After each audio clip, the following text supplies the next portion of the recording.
জানালো দেশবাসীকে যে ভবিষ্যতের নির্বাচন বানচাল করার কাজ তারা শুরু করেছে। এটা আমরা কেউ ধন্যবাদ দিতে পারছি না, কারণ এই প্রক্রিয়াতে আমাদের দেশের কোনো মঙ্গল কিছু হবে না। আপনি যদি একটা বাক্সে আওয়ামী লীগের পক্ষের লোকের নাম ঢুকান ৩০০টা নাম, তারপরে আপনি কয়েকটা নাম বের করবেন সেই বাক্স থেকে, আপনি কেন আশা করেন যে দালাল ছাড়া কারো নাম সেখান থেকে বের হবে? আপনাদের সাংবাদিক ভাইদেরকে বলবো, এটা কেন আশা করবে? কোনো ম্যাজিক হবে যে নামগুলি পরিবর্তন হয়ে ভালো নাম বের হবে? এটা হবে না। নূর যেটা বলেছে, প্রত্যেকে তারা বিভিন্ন সুবিধা ভোগী এই সরকারের, আওয়ামী লীগের, এবং তাদের থেকে ভালো কিছু আশা করা যায় না। ইতিহাসে আমরা দেখেছি যে একটা দলীয় সরকারের অধীনে কোনো সুষ্ঠু নির্বাচন হতে পারে না। আমি মনে করি এই নির্বাচন কমিশনের চেয়ে একটা তত্ত্বাবধায়ক, নিরপেক্ষ তত্ত্বাবধায়ক সরকার দেওয়াটা বেশি গুরুত্বপূর্ণ। তারা থাকলে ইভেন এই নির্বাচন কমিশনকে দিয়ে হয়তো কাজ চালাতে পারবে, কিন্তু ক্ষমতায় কে আছে? এই যদি শেখ হাসিনা ক্ষমতায় থাকে, কোনো সুষ্ঠু নির্বাচন এই দেশে হতে পারে না। এটা দুইবার উনি প্রমাণ করেছেন। এবং ওনার যে জেনারেল সেক্রেটারি ওবায়দুল কাদের সাহেব একটা খুব সুন্দর কথা বলেছেন যে এইবার নির্বাচনটা সুষ্ঠু হবে, সঠিক হবে। এটার মানে কি আপনারা বুঝতে চেষ্টা করেন। এইবার নির্বাচনটা সুষ্ঠু হবে, তার মানে আগের নির্বাচনগুলি যে ফ্রড, উনি এটা স্বীকার করলেন আমাদের সবার কাছে। এখন ব্যাপারটা হলো যে আমরা এই নির্বাচন কমিশনের সাথে এখন নির্বাচন পর্যন্ত কাজ করতে হবে। তারা এখনও একটা সময় আছে। মানুষ কিন্তু একটা পদে গেলে তারা অনেক সময় কিছুটা বদলে যায়। তারা দেশের প্রতি যে তাদের একটা দায়িত্ব আছে সেটা পালন করতে শুরু করে। এরকম কিন্তু হয়েছে ইতিহাসে যে একজনকে দালাল ভেবে তারপর দেখা গেছে যে সে তো তার নিজের কাজ করেছে, সাহস নিয়ে করেছে। আমাদের ৭১-এর নির্বাচনের সময় যিনি সত্তার সাহেব, উনি বাঙালি ছিলেন, কিন্তু লোকে বলতো উনি ইয়াহিয়া খানের দালাল। ইয়াহিয়া খানের দালাল ছিলেন না, উনি ঠিকই নির্বাচনের ফলাফল ঠিকই দিয়েছিলেন সাহস করে। ইয়াহিয়া খানকে যে ফলাফল দিয়েছিলেন সেটাতে আওয়ামী লীগ ক্ষমতায় যাওয়ার কথা ছিল। ওকে, সো প্রত্যেক মানুষের মধ্যে হয়তো ওই স্পার্কটা আছে। তারা হয়তো একদিন ভাবে যে আমার বোধহয় ঠিক কাজটা করা উচিত। এই নির্বাচন কমিশনার করতে পারে। এই নির্বাচন কমিশনে যারা আছে তারা অনেক অন্যায় করেছে সারা জীবনে, তারা এটা করেছে এবং বিভিন্ন সুবিধা পেয়েছে, কিন্তু হয়তো তাদের এখন মনে হবে যে আমার বোধহয় দেশের জন্য কিছু করা দরকার। আমি আশাবাদী প্রত্যেক মানুষের মধ্যে ভালো কিছু আছে। আমি আশা করি এই প্রধান নির্বাচন কমিশনের মধ্যেও সেই গুণগুলি আছে এবং সে দেখবে যে দালালি করাটা ঠিক হবে না। দেশের মানুষের সাথে এই বেইমানিটা করলে তাকেও আগের নির্বাচন কমিশনের মতো বদনাম নিতে হবে। আগের নির্বাচন কমিশনের কাজ দেখে আমরা কেউ আশাবাদী না। এই লোকটি তার পুরো ক্যারিয়ারে যা করেছে তাকে মনে রাখবে লোকে দালাল হিসাবে এবং একটা ঘৃণিত দালাল হিসাবে। এবং তাকে, সে যে ১৫০ মানুষ এই স্থানীয় নির্বাচনে মারা গেল এবং জাতীয় নির্বাচনে যে লোক মারা গেল, উনি সন্তোষ প্রকাশ করেছেন একটা ফ্রড নির্বাচনে। এই লোকটাকে আইনের কঠোর ব্যবস্থা নিতে হবে এই লোকটার বিরুদ্ধে। আপনাদেরকে জানাচ্ছি, আমাদের দল ক্ষমতায় গেলে এই লোকটার বিরুদ্ধে আমরা আইনি ব্যবস্থা নিব। সে আমাদের দেশে গণতন্ত্র হত্যার ব্যাপারে ষড়যন্ত্রে সে জড়িত এবং তাকে একটা কৈফিয়ত দিতে হবে দেশের মানুষের সামনে। আমি একটা দ্বিতীয় বিষয় নিয়ে একটু কথা বলতে চাই। এটা হলো খুব গুরুত্ব একটা বিষয়। এটা হলো ইউক্রেনে রাশিয়ার আক্রমণ। এখন এই ব্যাপারে আমাদের সরকারের কোনো পরিষ্কার কথা শোনা যাচ্ছে না। যেই মানুষগুলি সরকারের পররাষ্ট্রের নীতির দায়িত্বে আছে তাদের বোধহয় সেই বুদ্ধি, বিবেচনা, বিবেক বোধহয় একটু কম। তাদের বোধহয় চিন্তা করা উচিত ছিল যে আমাদের দেশের কি পজিশন হওয়া উচিত। আমাদের দেশটা একটা ছোট দেশ, একটা বড় দেশ একটা ছোট দেশকে আক্রমণ করলে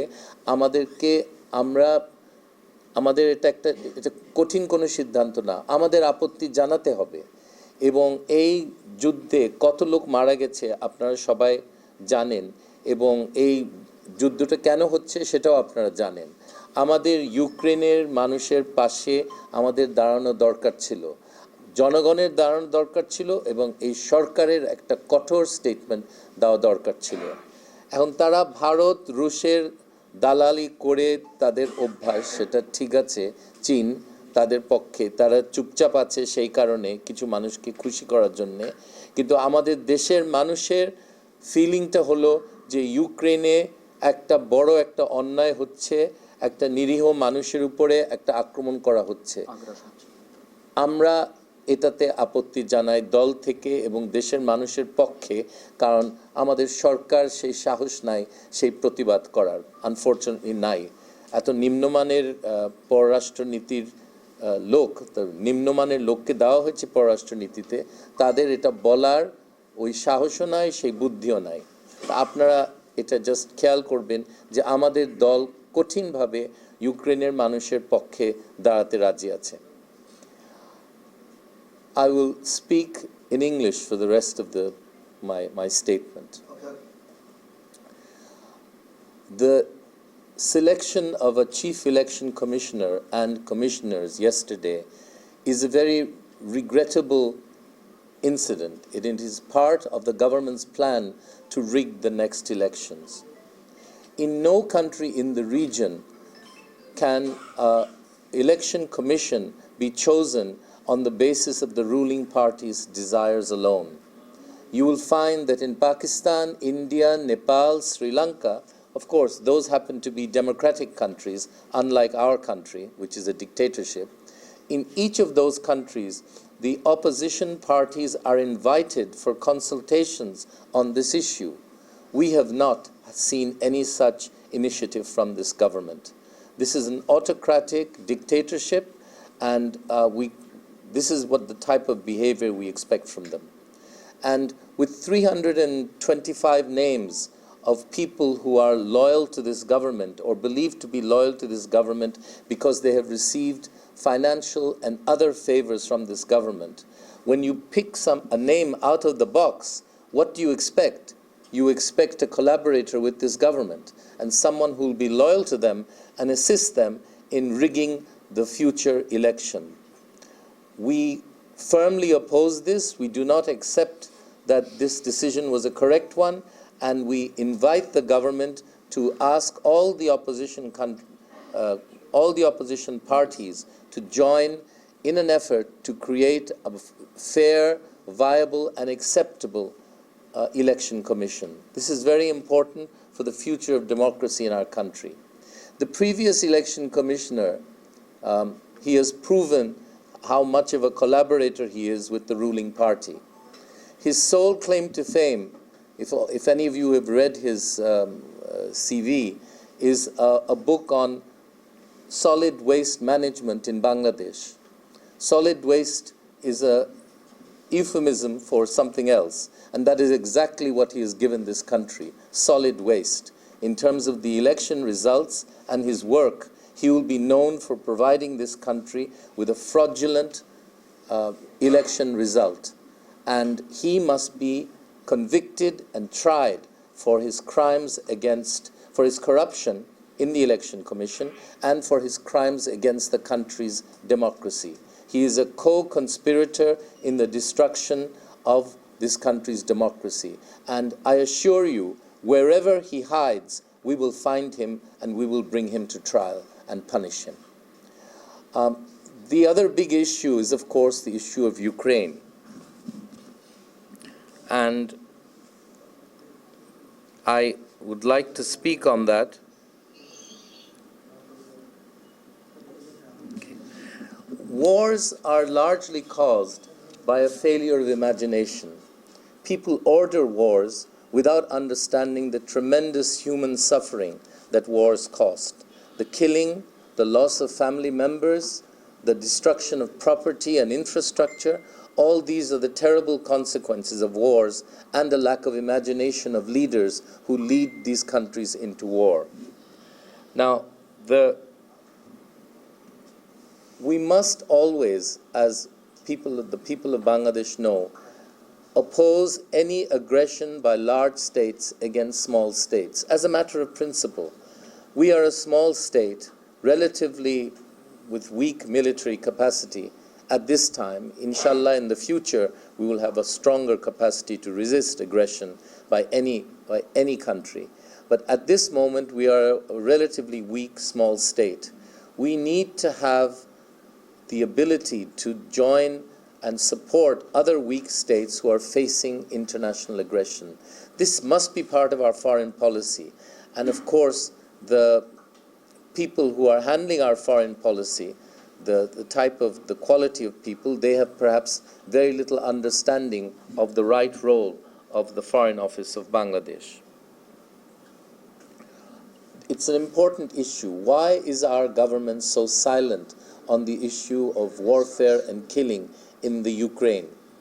Is it because they are beholden to India, Russia, and China, countries that they are very friendly with, and they do not wish to displease them? Sometimes, of course, you are forced into that situation. You are so scared that you just are pushed in a certain direction.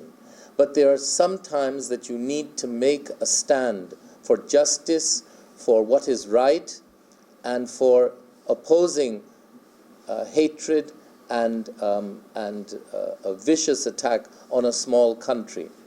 The killing in Ukraine, the pictures all of you have seen, the civilians being killed, it's extremely disturbing for us as the people of Bangladesh. And I would like to reaffirm that the people of Bangladesh are horrified at this killing and bloodshed.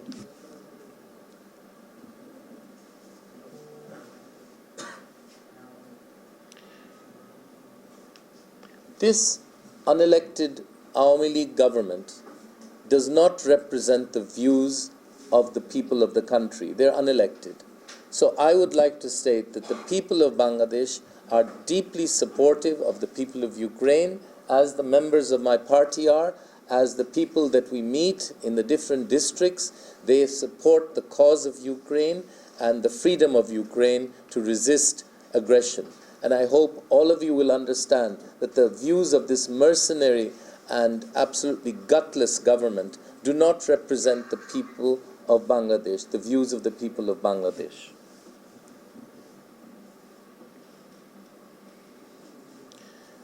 I note with interest, from reading history, that the cities of Kiev and Kharkov, which were the scenes of immense battles in the Second World War against the dictator Hitler, have become the scenes of massive conflict in Ukraine. And the resistance of the Ukraine people is something to be commended and supported. In Bangladesh, we also fought a much stronger adversary, and we have sympathy for the people of Ukraine who are fighting a very desperate battle to save their country.